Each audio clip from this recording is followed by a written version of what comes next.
Good morning to all of you. My name is Shalini Varghese and I'm here today to give you a few inputs on how to face an interview. Now before that, I think it is extremely important to give you a brief introduction about my own self. I have graduated from Miranda House, Delhi University. I have done my MBA from XISS Ranchi and I did my Masters in English Literature from MLSU, Rajasthan.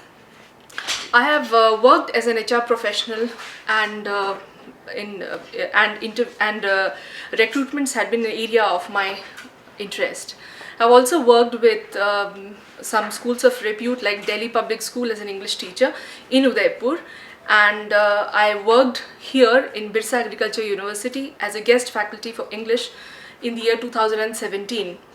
Since I have experience working as an interviewer, I am going to give you some tips which is going to be very helpful for you for facing any interview. So let's get started. What is an interview? Now, I'm sure it's not a new term for you. If you ask me, I would say it is a conversation with a specific purpose. It is defined as a structured conversation between an interviewer and an interviewee, where the interviewer asks questions to obtain information from the interviewee with a purpose to assess him. But from a point of view of an interviewee, that is a person who's facing an interview, it should be seen as an opportunity to sell your skills, your capabilities, your abilities, and your career objectives. Also an opportunity to ask questions and gather as much information as possible for the position that the prospective employer is offering you. Now there are lots of homework that you need to do before you face an interview. Now, what is that homework all about? First thing, when you go for an interview, understand what your company is all about. It is important to know what the company that you're going to face an interview with is into, like when was it founded, who founded it, what is the turnover, how many employees do they have, and such information. Now, where do you get these information from? Google is the easiest and the most convenient search engine that you can look for. Other than that, visit the company website, browse the social media, Twitter pages, FB pages, Instagram pages. Even if you have any acquaintance or an alumni who are working there or had been working there, talk to them and gather as much information as possible from them.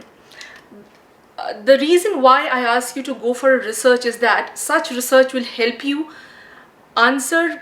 make your responses to the questions that they ask about the company very easy and very convincing.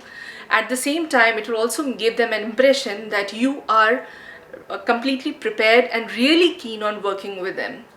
Okay, the next preparation that you need to do at home is preparing a CV or a resume. Now, there is a difference between a CV and a resume that I'm not going to discuss right now. I'll stick to the term resume. The importance of resume cannot be underestimated. A resume is a tool that helps you sell your skills and show your achievements. Remember, it is the resume which reaches the employer before you physically reach them, and it already creates an impression about you as a professional, as a prospective employee.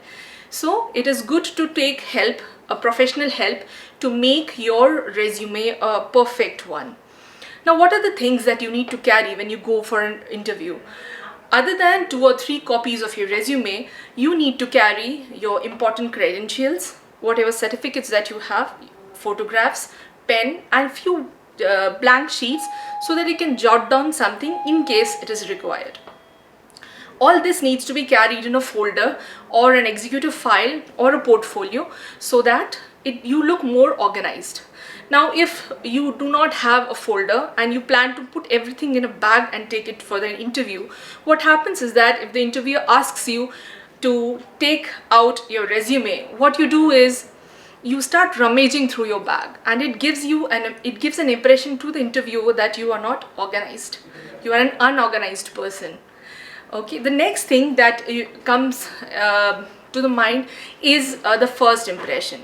Yes, you have heard about the fact that first impression is a last impression, but I would say that it is your choice to make it a lasting impression. Now, how do you do that? I have read it somewhere that the first impression has a 93% rule. It says that 55% attributes to the physical appearance and the body language that you're using, 38% on the voice, the tone and the pitch, and 7% of what you actually speak or what you are saying. So it is extremely important that you focus more on the physical appearance and the body language. It is not what you wear, but how you wear and present yourself that makes a difference. Don't dress well and they remember your clothes. You dress well and then they remember you as a person. So it is extremely important that you concentrate on what kind of dress you're wearing and you appear confident, elegant and presentable. Let's discuss it for men first. For men, I would suggest a dark trouser with a well ironed, well fitting formal shirt, light colored preferably, and is a good combination. The color of the socks should match that of the trouser and the color of the shoes should match the belt. Now it is a very good idea to invest on a good pair of formal shoes. As far as the accessories, nothing more than a watch for men. Keep your hair short and well groomed. Then talking about the female, for the females, it is, if you're going for an Indian outfit, a well pleated cotton sari, preferably a light color, or a salwar suit. And if it is a western outfit, you can go for a formal shirt and club it up with a pair of trousers or a skirt, whichever suits you. Ladies, don't overdo with the accessories. You're not going for a party, you're going there for a very formal meeting. Now, footwear is something that's again very important. It should be comfortable. You should be able to walk properly, and please don't wear perfume. Something which is very pleasant for you may not be pleasant for me. So avoid that. And above all, it is important to make sure that your outfit looks or makes you look graceful, elegant and professional. Above all, it is extremely important to wear a positive attitude because that reflects on your face. Then we go to the next. Now that the physical appearance part is done, we now move to the next part, which is reaching the venue. It is always desirable to reach the venue half an hour before the scheduled time. If you are aware that one particular route is always has a traffic jam, look for another route, plan your day accordingly, plan your time accordingly. Reaching on time makes a very big impact on the interviewer. Now, once you have reached there, walk in confidently. Your walking style also talks a lot about your body language. Once you walk in confidently, walk straight to the reception. Greet the lady with a smile, or the male, whoever is sitting there at the reception, with a smile, and tell them the purpose of your visit. Once that is done, you may be asked to sit for a while or wait for a while. Sit down, relax, be calm, be focused. Don't get distracted. Have a glass of water so that your mouth and your throat does not dry while you're giving an interview. Now, by distractions, I mean that there would be people around who may say things like, because I've experienced it myself, there are people who would say that I know the interviewer, he's a brother of mine, he's my brother's friend, this position is already mine, and things like that. I suggest don't go by such distractions. If something is destined to be yours, it will come to you. Now comes the time when you have to enter the room. When you go when you're being called inside, go to the door, knock at the door, wait for the response and act accordingly.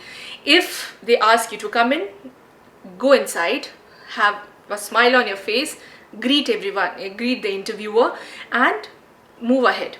When you go there, don't just pull a chair and sit. Wait for them to ask you to be seated.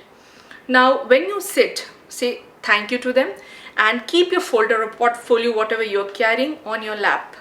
Do not put your hands on the table. Now when you're sitting again, sit up straight. You sit up straight does not mean that you become very stiff. Sit up straight, don't slouch. Slouching makes you seem less confident, and if you sit at the edge of the chair, it shows that you're very anxious and nervous. Don't do any of these. Have a smile, maintain eye contact, because that is very important. Once that is done, there are certain do's and don'ts that you need to keep in mind. First thing is, do not interrupt the interviewer. If the interviewer is asking any question, let him finish his question, and when he stopped talking, only then you talk. Don't complete a sentence for them. Secondly, don't tell lies. Being honest is very important. If you tell lies, trust me, it is very easy for the interviewer to find out if you're telling a lie or not. Then comes, never become argumentative during the time of an interview. Don't keep moving your legs. Don't keep drumming your fingers or constantly changing your position, because it shows that you're nervous. It makes you look very awkward and uncomfortable. Don't carry mobile phones to the interview room. If at all you have to carry, please switch it off for that period of time. Do not talk about salary or any benefits unless they bring it up for you. Okay, and as I said, maintain eye contact. Now there's a difference. When I say eye contact, does not mean an eye contact. There's a difference between eye contact and staring. Maintain eye contact for 10 seconds before you look away, and again re-establish the eye contact. Now smiling, please don't overdo that. Smiling, see, the company does not want miserable people. They want people to be happy. So smile, that conveys warmth and confidence and shows that you're self-assured. Next, once you're done with this, now comes the part where the interview starts. There are many questions which are very common, but I have picked up only 3 as of now. The first of it is the question, tell me something about yourself. Now when you ask this particular question, tell me something about yourself, it means that the interviewer, in a very polite and non-confrontational way, he is asking you, what is it that distinguishes you from the other applicant that I have not already read on your resume. So here you have to prove you have to walk them through your resume. Highlight your impressive experiences and accomplishment. Share a success story if you have. Talk about the work experience and how that work experience has helped you develop or enhance your skills. And then you can also talk about your hobbies. It can be technical, it can be non-technical. If it is technical, by technical I mean like blogging, editing, designing, programming. And non-technical would be something which throws light on your personality skills or teamwork or hard work and so on. Then at the end, when you conclude this particular answer, you have to make sure that you talk about the current situation and why do you see this particular opportunity as something which is very challenging and a golden opportunity for you. Now this particular answer to this particular question needs to be completed within 90 seconds, at the most 2 minutes, not beyond that. So when you practice the response to this particular answer, you have a timer and practice it many a time so that you maintain that time limit of 90 seconds to 2 minutes. If you are able to answer the question in 90 seconds, nothing like that.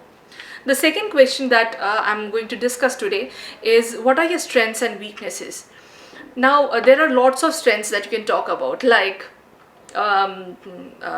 excellent communication skills, good management skills, good leadership skills, flexible, quick learner, ability to meet the deadlines. There can be n number of strengths, but I would suggest that assess yourself before just jotting down anything. Assess yourself. Do you actually have that? Because there may be a situation where the interviewer may ask you to give instances from your life when you have actually exhibited those strengths. So you should be able to answer that. And whereas as far as the weakness is concerned, I have divided into 2. First is the problem, the weakness that you have, and secondly, what are you doing to overcome that? For example, if I say that my weakness is poor communication skills, for example, I would answer it like this. So my weakness is that I have poor communication skills, but I am trying to work on it. I'm doing a lot of reading. I'm reading newspapers, storybooks, novels. I'm watching movies on Netflix and Star Movies, and I'm trying to talk to my friends and relatives in English so that I improve it. So what this kind of an answer impresses the interviewer in the sense that he knows that you already acknowledge that or admit that you're aware of your weakness and you are ready to work on it. You're already working on it. So that gives a very good impression. Now the last question that comes is where do you see yourself 5 years down the line? Now this is a very tricky question. So when you prepare an answer for this, please make sure that you prepare it very, very carefully. Now here what they try to find out is they're trying to see your commitment to the current job role. They want to know about your career objectives and your personal goals. So you talk about your ambitions. Don't come up with unrealistic answers. 5 years down the line, I see myself as a vice president of this company. No. Come up with realistic answers. Sound promising and confident. 5 years down the line, I see myself as a more knowledgeable, more skilled and more experienced employee growing with this organization or with the organization I'm working with. Such kind of answer is very impressive, although you must try to frame your own answers. Now coming to the end of the interview, here towards the end of the interview, perhaps they may extend, the interviewer may extend his hand for a handshake. Again, be very careful. A firm handshake conveys discipline, determination and confidence. If the handshake is very loose, it shows that you are not fully committed and you're submissive. If it is a bone crushing handshake, it means that you are overly competitive. So a firm grip and 2 or 3 pumps, that's it. And once you're done with all this, thank the interviewer and you can leave the room, gently closing the door behind you. It is not just meant for undergraduates or graduates, it's meant for everybody. Anyone who's going for an interview can quickly, as a recap, go through this interview skills that I talked about and face the interview. Thank you and I wish you all the very best.